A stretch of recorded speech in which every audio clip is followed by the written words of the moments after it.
Well, good evening. I'm Rick Dancer. Welcome to Get Real with Rick Dancer. We are happy to have you here. I am going to move this whole thing over so I'm looking a little bit more towards my camera.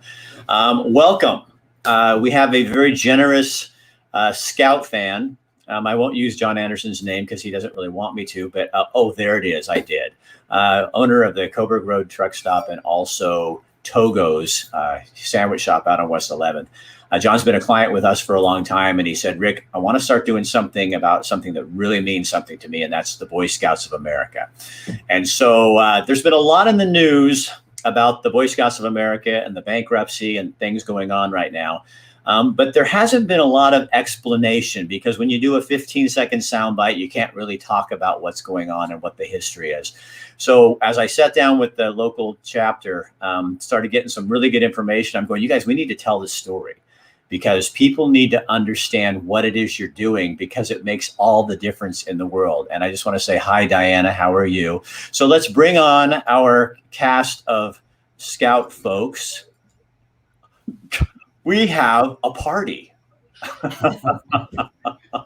Okay, so you know what I'm going to do? I'm going to have each one of you kind of start with you, Chris, introduce yourself, just go around. And if you get out of order, it doesn't really matter, but you can kind of tell people who you are.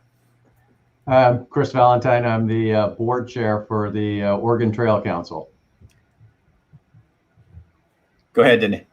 Donita Basinger. I'm a Scout parent. I have an Eagle Scout, a Scouts BSA Scout, and a new 11-year-old Scout. So that's a ton of Scouts in one family.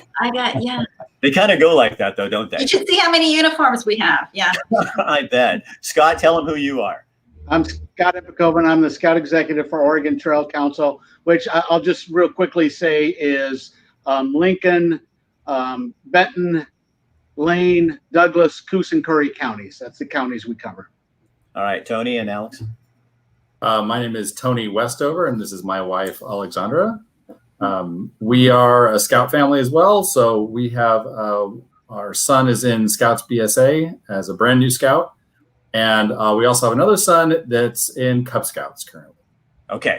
So tonight we're going to talk a little bit about what's been going on because there's been a lot in the news about the Scouts basically in bankruptcy, but not a lot in the news about why you're in bankruptcy because you've chosen to go into bankruptcy for a very valid and important reason. So Scott, why don't we start with you and kind of explain the details? And if my train goes by, just pause and see. How'd you make that happen? You know, that was magic. I like to tell my viewers that I'm a really important guy. I have my own train. You know? And it goes by every night right after 5. But, you know, it's kind of a charm that's built into the whole program. So, Scott, talk to me a little bit about the bankruptcy. Bankruptcy is something that's happening at the national level.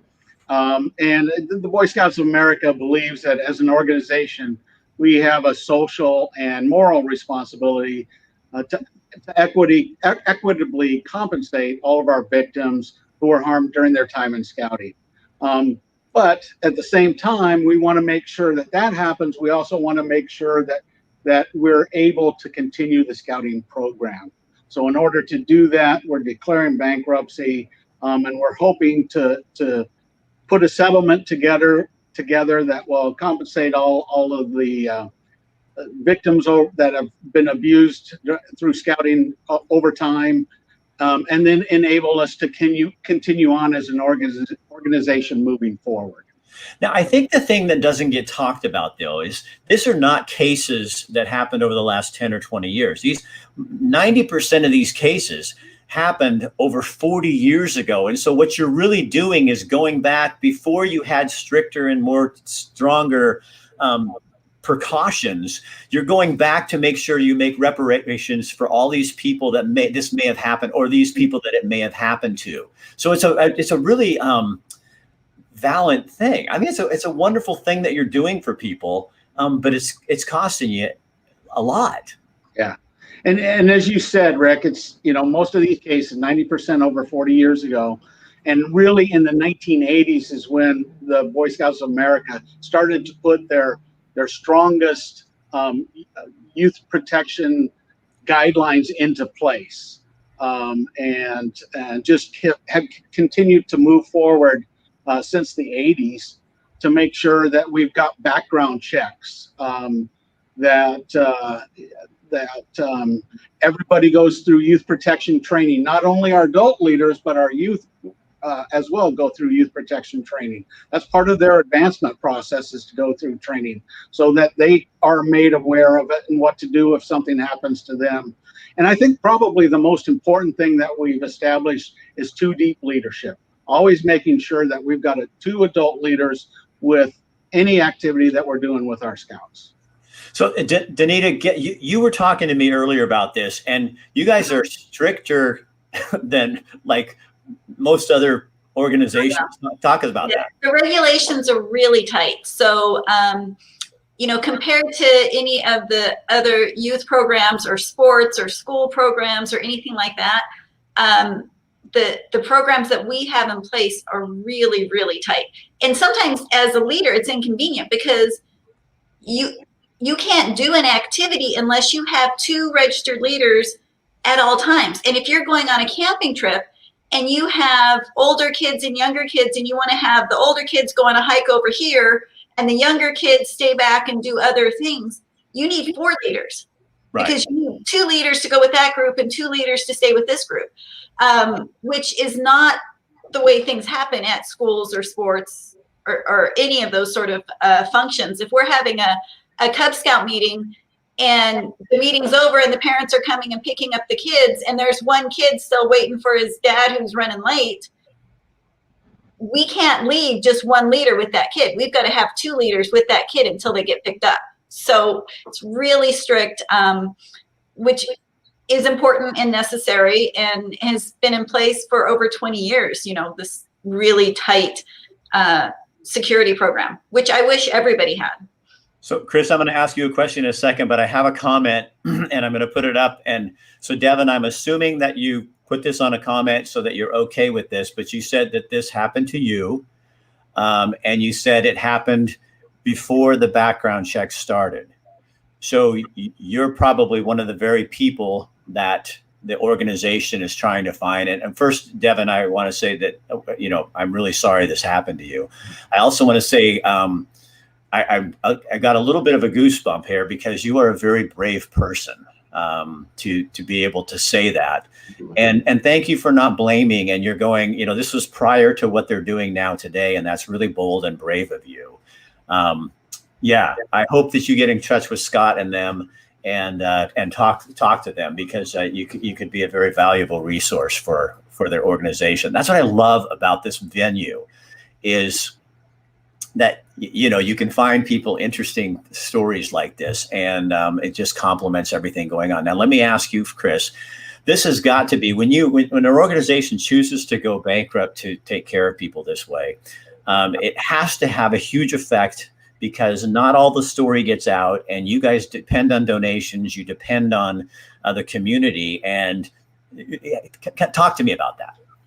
Yeah, I mean, certainly it's had, some negative impacts from that standpoint, with regards to new membership and with regards to fundraising. But, those probably pale greatly in comparison to the impacts that abuse that occurred may have happened to the people. So we've tried to keep that in context.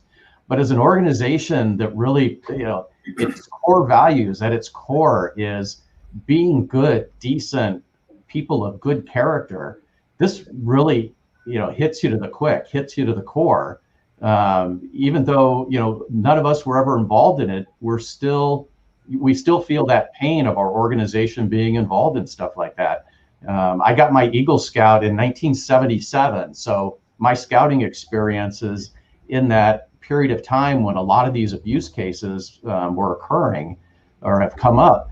And in that time, in that day, we didn't think about things like that. There was never a thought as a boy during those days that things like this happened in the world. And obviously we've learned a lot over that time. And the thing that is really awesome about what scouting has done is decades ago, it responded proactively by getting these youth protection training programs in place and doing the things like the 2-Up leadership to be proactive in combating that stuff.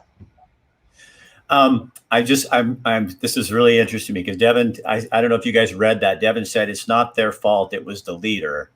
And then he says, it'll be an honor to talk with you, Scott, I think is what Devin's talking about. And Devin, again, thank you for doing that, because you can also be super helpful to them as an organization, bringing that out. So Chris, I'm going to pull you off because I agreed to you that I could pull you off and talk to these guys. So it's nothing Chris has done. He just doesn't want to sit there like a person waiting to talk. So we're going to pull him out for a second and continue our conversation. So let's go to you guys, Tony and Alexandra. You lead these groups. What is it that you see that kids are getting? Because we should talk about, really, why don't I ask you guys this? Boy Scouts of America is not just for boys, and it hasn't been for a long time. That's true. Yeah, the Boy Scouts of America program has incorporated women for a long time. The Explorer program had women way back in the day. It's just been more recently in the news with girls joining the ranks of the Cub Scouts, and then also creating the Scouts BSA program with girls joining the quote unquote Boy Scout program, which is now called Scouts BSA. So, but it's really important for me as a leader and for us as parents to see opportunities where boys can still be boys and girls can do their own thing as well within the Boy Scouts of America program. It creates such a community, I think, that we've seen after years and years of both me being a scout and the family being involved with leadership, that it's just such an impact on our own lives and the lives of all these scouts, that it has really made a huge difference in the lives of these scouts. When I walked into the Boy Scouts office there, on all the pillars, there's a different thing, kindness, all the different things as you walk up the door. And I thought when I'm walking up there, oh my God, this is what we need on social media right now. We should be, this is what we need to be promoting. And that's why I think it's really important that we get the word out also you were telling me that this is the reason girls came in, obviously, is because they were coming with their brothers years ago and just allowed to do stuff in the club because it was like a whole family thing. And so finally I became aware that obviously girls want to do the same kind of things and do some fun stuff like that. So it was like a natural thing that just happened.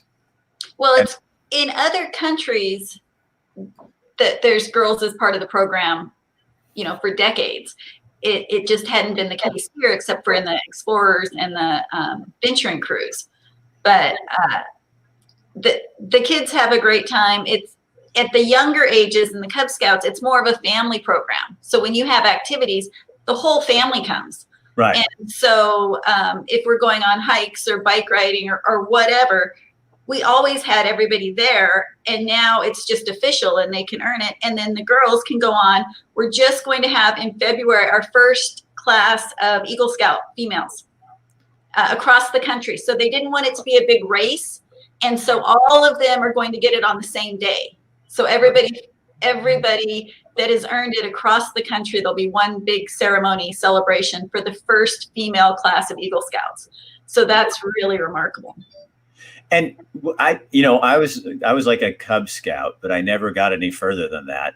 And I mean, to be like an Eagle Scout, you have to be practically like a perfect person. Well, okay, Tony, you're excluded from that. No, but I mean, it's like a lot. It's not just a lot of leadership.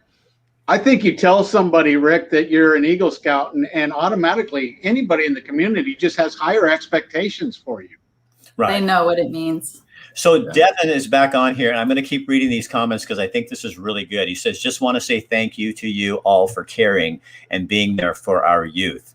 And he says, survival scouts as well. That kind of says a lot about, what's going on. So talk to me also, whoever wants to. So when they're younger Cub Scouts, then the boys and girls are together.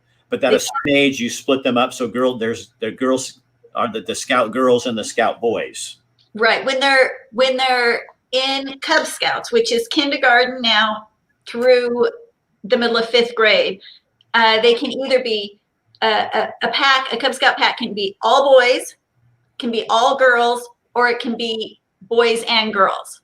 And they're in separate dens within the pack. So there's still a group of girls and a group of boys, but they can all meet together and do the same activities. They do the Pinewood Derby and all of those things together.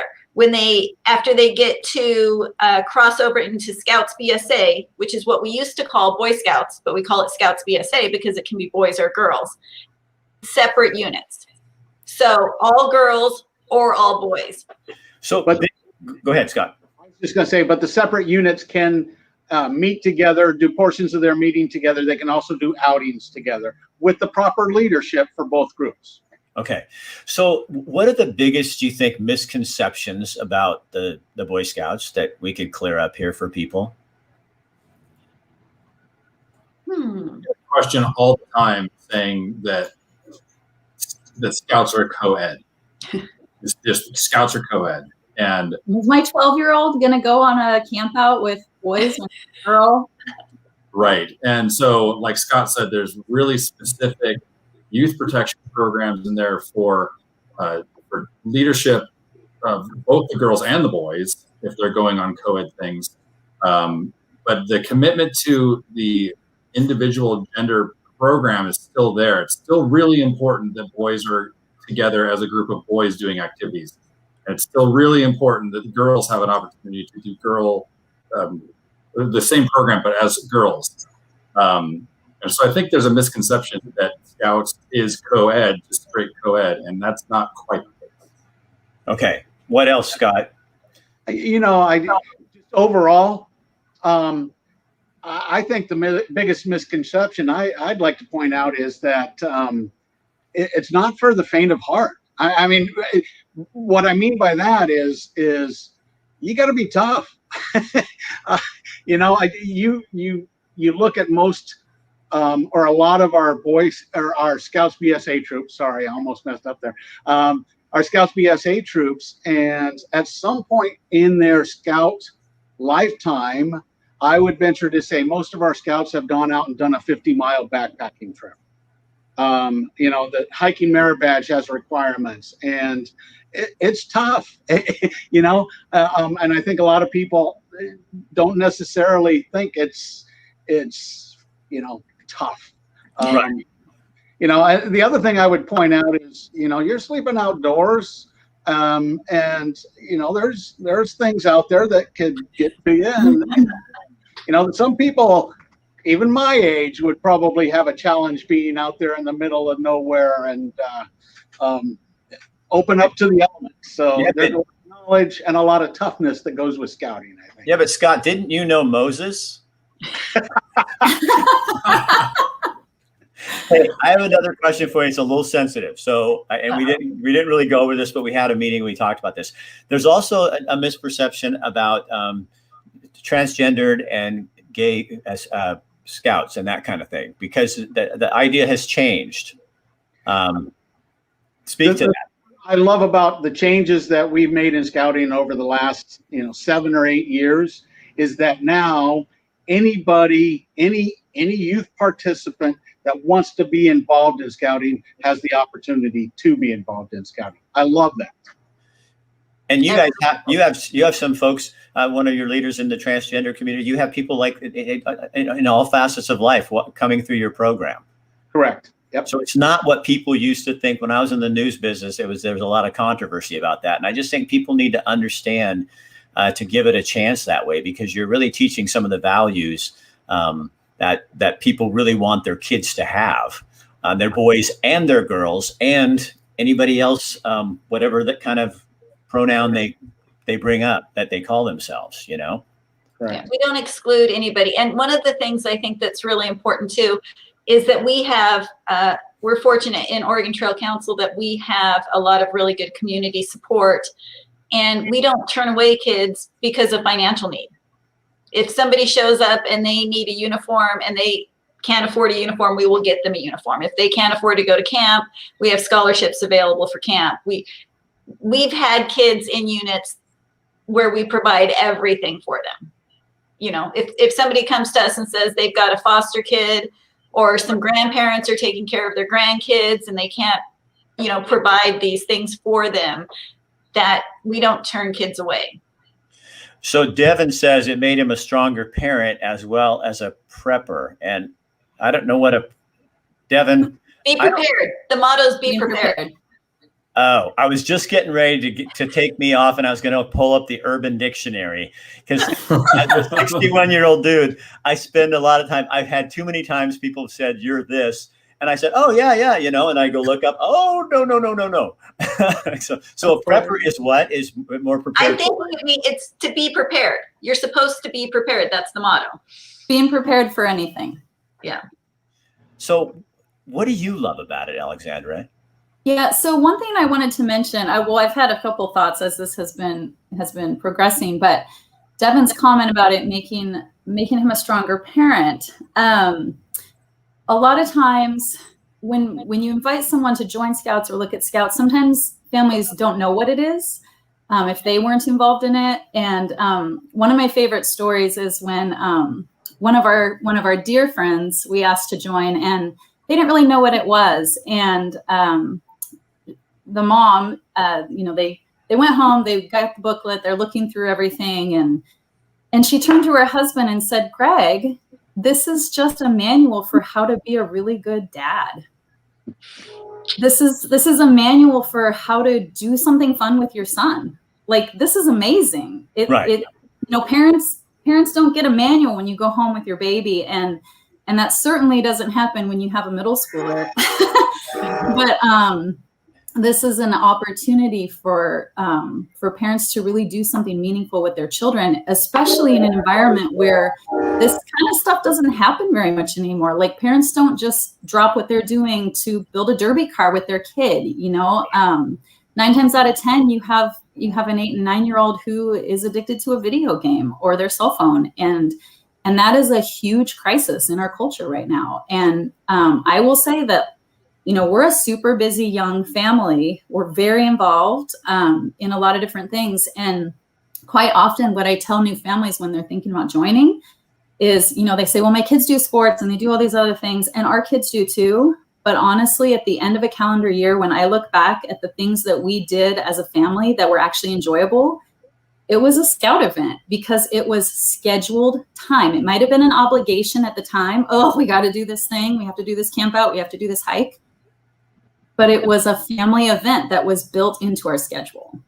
Well, and the nice thing, because I've covered some stuff with you guys just in the last year or two, where you have camps where kids are going out and learning, like some things that I remember going out there, and Kristen Kyle, a friend of mine, went out with her daughter and showed this stuff. And then the girl's like, and she was only like a little girl, and she's like, "Oh, I want to go do this." But it was trapping and, scrapping. And it was like, and she wanted to get in there, and she did, so yeah. I think it's stuff that a lot of parents probably don't know how to teach their kids without some guidance. You know what I mean? I mean, not all of us are fishermen or understand how to.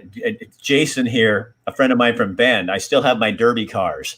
You hang on to those things because it was a good experience for you. And so, yeah, it's like parenting 101, and you get to be part of it.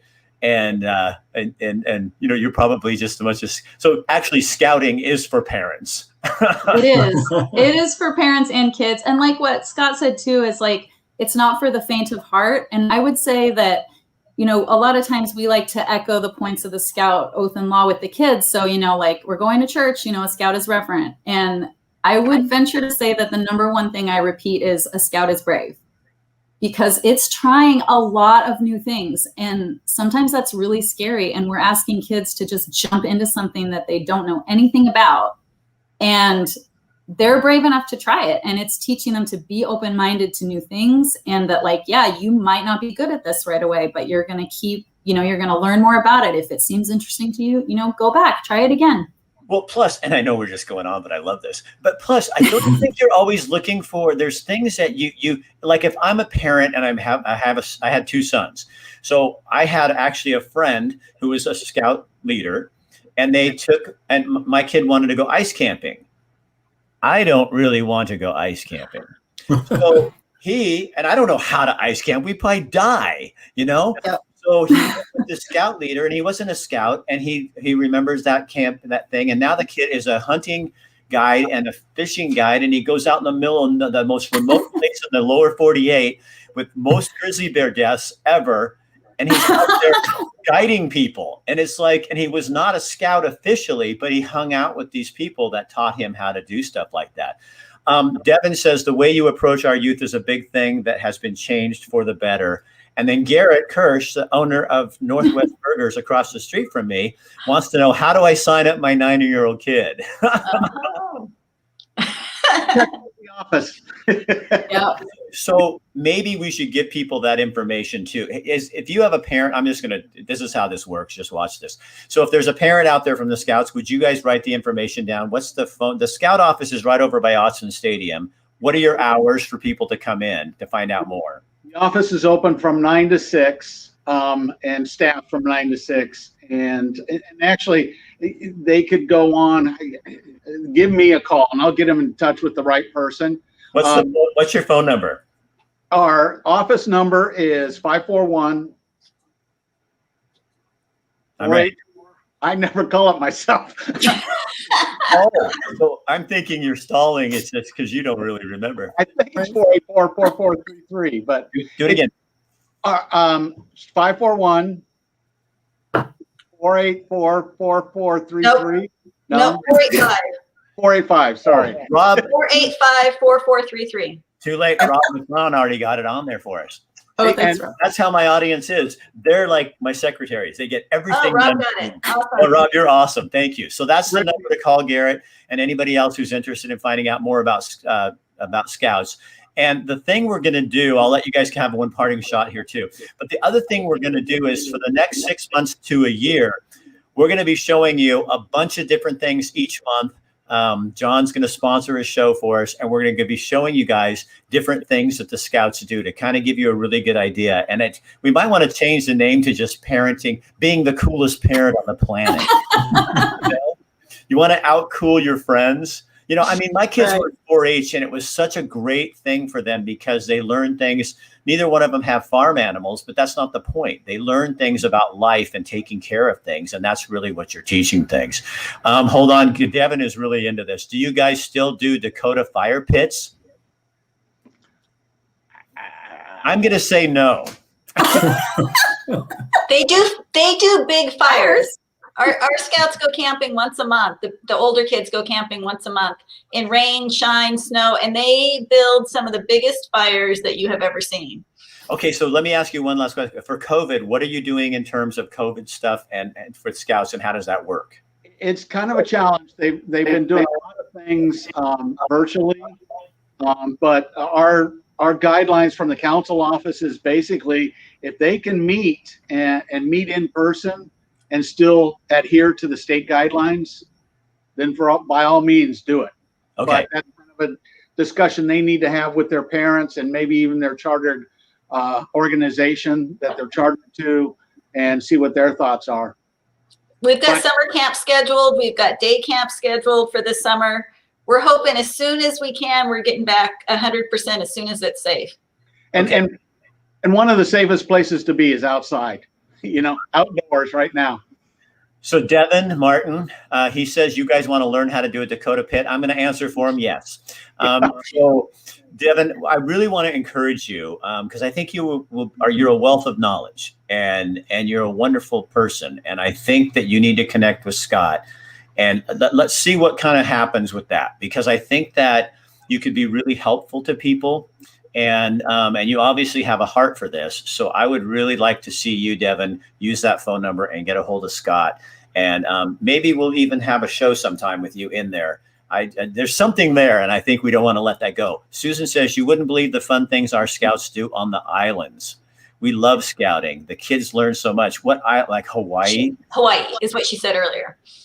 Wow. Maui, I think. Okay. You know, Susan, for a small stipend, I will fly to Hawaii and do a story on your scouts and everything. And I want to thank you ahead of time for paying for that. And oh, my wife's coming too, just so you know. I don't want to stay more than 2 weeks. Just 2 weeks is all we need. I don't need more time than that. I won't give up. A scout never gives up. Devin, and you know what, Devin, you showed us tonight too, that a scout is always brave and that a scout is kind and courageous and bold. And you don't blame, you name, and then you move. And you just showed the epitome of what a scout is by the way you handled yourself tonight and what you just showed this whole entire audience. And I super appreciate that. And I'd like to meet you for coffee sometime to just hang out and talk and find out what the hell you're all about. Maui, I know, Susan, I'll make the reservations this week. Okay, we'll get that all straightened out. I do have 10. I don't need 10. Well, wait. Sounds like we're all going. We're all going. Don't tell Chris. They have some money. He got off early. He doesn't get to go to Hawaii with us. All right. So you guys, thank you. And John, we want to thank John Anderson, who's a super big supporter of Scouts. And also the Coburg Road truck stop. And if you haven't gone out there and I know I'm giving them a little commercial, but what the hell? If you guys haven't had their big burger, have you guys ever done their burger? No, they have this burger out there. And I think Wild Rabbit's maybe not on it, but everything else is. And it's like, he made it for me. And I said, no, I can't take that home. I can't eat that. That's just absolutely huge. So they have a restaurant there. And then they also own Togo's on West 11th. And Togo's is awesome. Oh my God, I love their wraps.